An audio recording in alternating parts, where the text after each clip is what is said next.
Hello, friend. How are you today? I want to share with you my an analogy, my visualization that I have about the four types and how they actually all work together. So I see it as an airplane. So, even though human design is totally unique,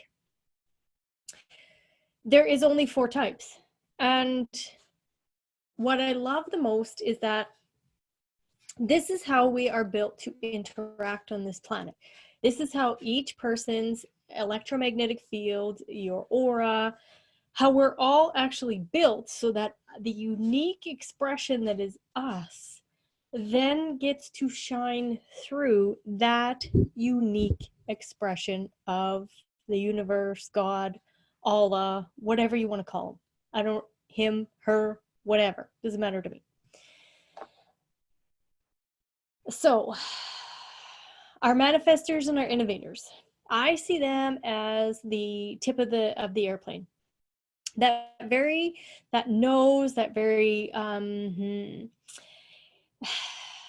that cylindrical tip that is pushing and pushing up against the forces. And it's breaking wind, it's opening a doorway, it's blazing trail, it's moving air so that the rest of the airplane can come through. And when you look at the manifestor or the innovator in BG5 language, that closed and repelling aura, it's powerful. It's powerful as heck. And it has to be. I know that when I say this, closed and repelling, people get all, ooh, they get all freaky about it. I don't know why that is. I guess it's because we think repelling is bad. Well, imagine this. Imagine being in this bubble. You're inside this bubble and your job is to break wind, open doorways, split the seas. Do you think you can do that with a weak energetic? No. It needs to be powerful and it needs to push up against the forces. So that closed and repelling aura is doing that. It's breaking trail. It's opening doors for us. And then we have our projectors or our advisors. And of course, this type, and if you are this type, you are guiding, and you're doing that by asking questions to our generators, our manifesting generators, or the classic builders and express builders. So they can get a clear yes and no on which door they're going to walk through. So that advisor has a very, penetrating and absorbing. They penetrate in and then they absorb and then they help steer the plane. Hence the reason that I have them on these little flappy things on the wings. They would be the rudder of the airplane, whatever you want to call it. I don't know what those flappy things are called. But they are here steering.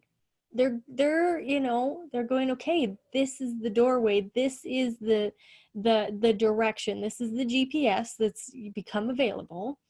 Now, can you as a builder go through that? That's what they're asking. So they penetrate in so that they can know who we are.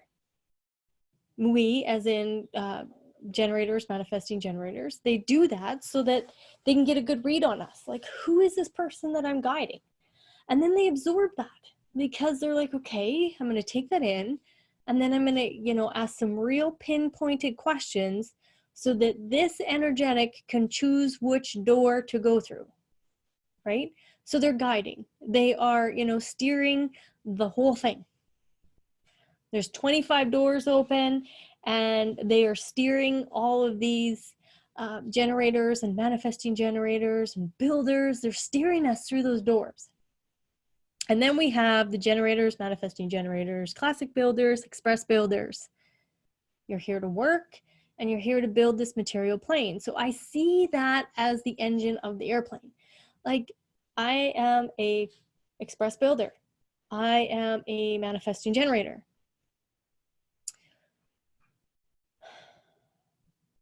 We're here to work. We're here to be the engine for this whole thing. Without the engine, there's no flight. There's no reason for manifestors to break wind, and there's no reason for projectors to be there to guide. So this is, this is 70% of the population, people. 70%. Like, there is a vast amount of people that should be on this planet that should be working their butts off and loving it, not just working to work and be frustrated and be deconstructive. It's about being constructive, being generative instead of degenerative, and loving what we do and doing what we love. And that's why we need the projectors to guide us. And that is why we need the manifestors to absolutely push up against the forces and open a shit ton of doors for us. As generators, we have this open and enveloping aura. Oh, it's soft and it's soaking everything in. Well, you can't initiate with that kind of energy and still let the body repair and be strong. Can't happen. That's why we have manifestors that can push up against. So none of this is good or bad. It just is. And it all works together in this beautiful symbiosis that we call, life on this planet. And then we have our reflectors and our evaluators. They're here to judge the entire process. So they're like the cockpit, constantly giving feedback every moment of every day, constantly giving feedback. This is what's going well. This is not going well. Oh, we're off course. Can you guys feel it? Can you sense it? I have the honor of being in a classroom setting with one of the most profound evaluators ever that I've ever come across, because she is so into her spirituality and yet totally knows she's here to be human and is in this information. And oh man, she is like powerful. And I love listening to her because she has the wisdom of the entirety. She can read exactly what's happening and give the language, because she's got the 60-second gate. And that's what the 60-second gate does, is really name this Maya. And she helps me so much. Like, I get so much blog material from her and newsletter material from her, because when I hear her words, I know that we have to listen. She is she's the gauges. She's telling us this is going well, this isn't going well, this is going well, this isn't going well. That's what that sampling aura does. She's just mingling. Oh yeah, this one's on her path. Oh no, this one needs some guidance. So what you'll notice is that they soak in all of this wisdom, and we think that, there's something wrong with them because they have a 28-day process. No, that's beautiful. That's beautiful for them. They are sampling all this stuff. They got 28 days to sample the whole wheel every single month. And then go, this is the direction I'm going to go down. And this is how I am going to, present the material so that the people in the cockpit can take that material, can take that information that's on my gauges, and they can help the world. So it all works together. And here's what I'm going to tell you. Get the fuck out of your head. This information is not, this isn't a mind trip. This is an experimentation trip. That's what being human is all about. And the minute you get in your head and try to figure out design in your head, you're going to be so confused, you're going to be so lost, and you're going to be, it's not going to be pretty. I watch people Like, that's what I do now that I'm in design. I watch interactions online, I watch interactions in person. I go to, you know, lots of personal development stuff. I really study teachers and the people that are supposed gurus and all of, I study the shit out of these things. And I have a completely open G center. So this is me. Here I am. And I can tell authenticity a billion miles away. I can tell when people say, "Oh, I'm a human design expert. I've been self-studying for blah blah blah." You're not an expert. None of us are. What it is that you've actually stepped into the experiment. You've actually stepped into your strategy and authority. You've actually allowed for the life to flow through your design. If you're trying to figure this shit out in your head and be somebody and prop yourself up and blah blah blah, not working. It's not working, because like for me, I have a defined ego. I'm here to prove myself. How do I do that? Not by saying I'm an expert, by saying I experiment with this. You know, if like, look at this little write up here. This is all keynotes. My design asked me to come here to do this, so that's what I'm doing. I was absolutely drafted by the fates. And how do I prove myself? By being me. By standing in this information and turning that knowledge into wisdom. Having experiences and sharing them with you. And not having a victim's story. There's a ginormous difference between a victim story and your standing in your design and allowing for the experience to flow through you. Now, you know, that might piss off some people because they're like, wow, what do you mean victim story? I was, you know, sexually assaulted, blah, blah, blah. Yeah, so was I. It's not, that experience is not shaping. I'm not allowing for the negativity to shape my life. The minute you have a victim story and all of that openness is spewing out all of these shitty experiences, then the whole airplane crashes. But the moment you let those experiences flow through you and meet them with your design, you can handle anything.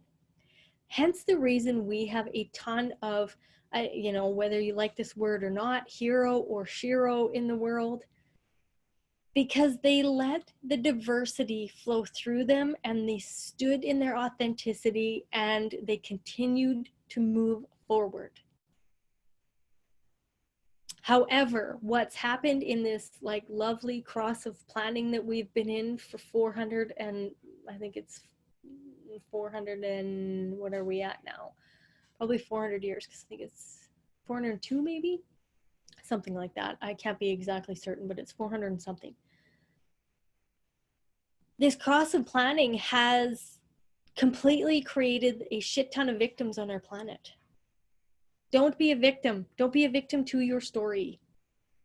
Stand up and go, here is my experience of my life.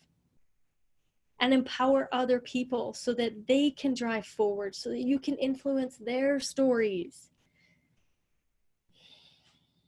Because the whole plane cannot stay in the air if any one of those parts is not there.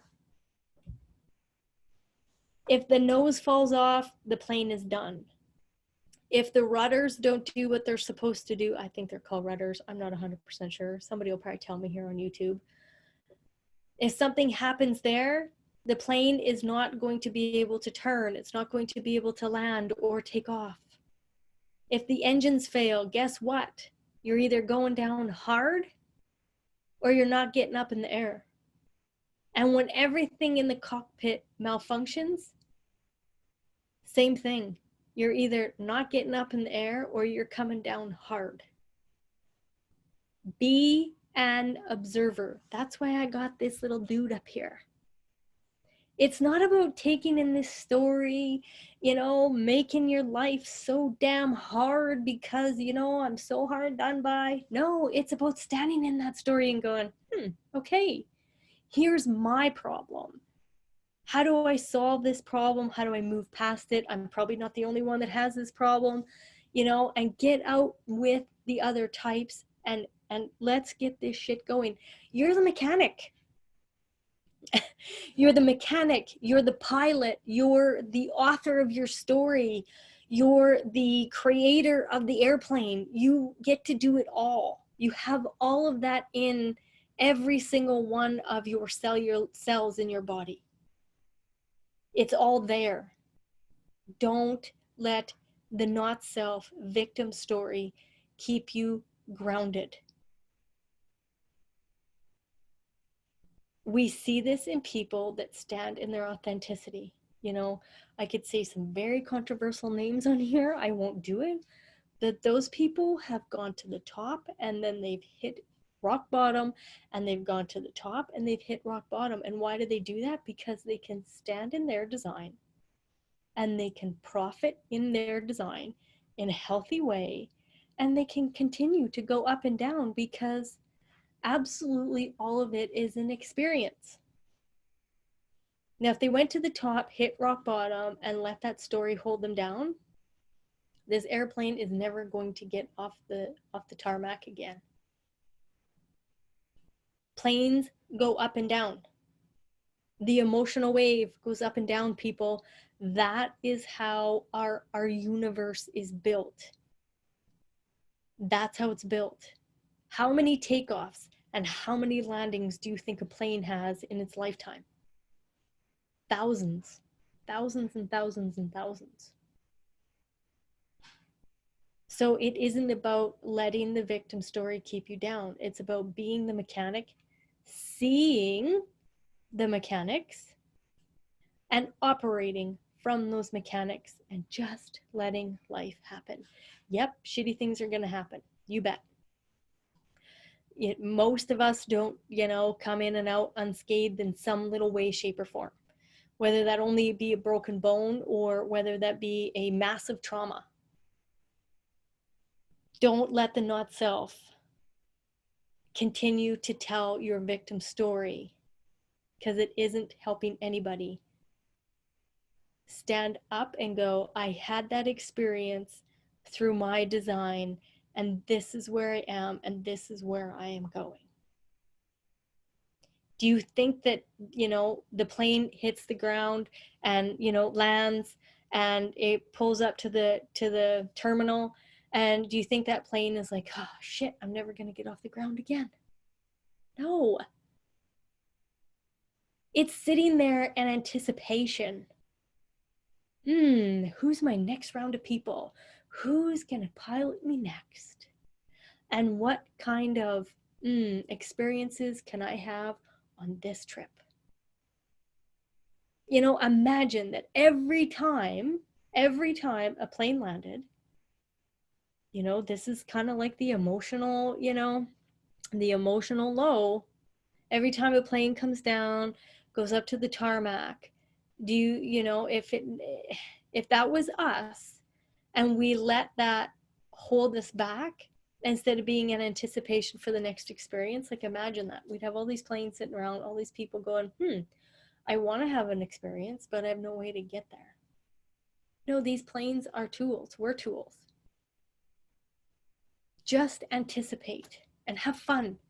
This kind of went all over the board, people. But don't let anything, when a projector's told, wait for the invitation. Do you know how,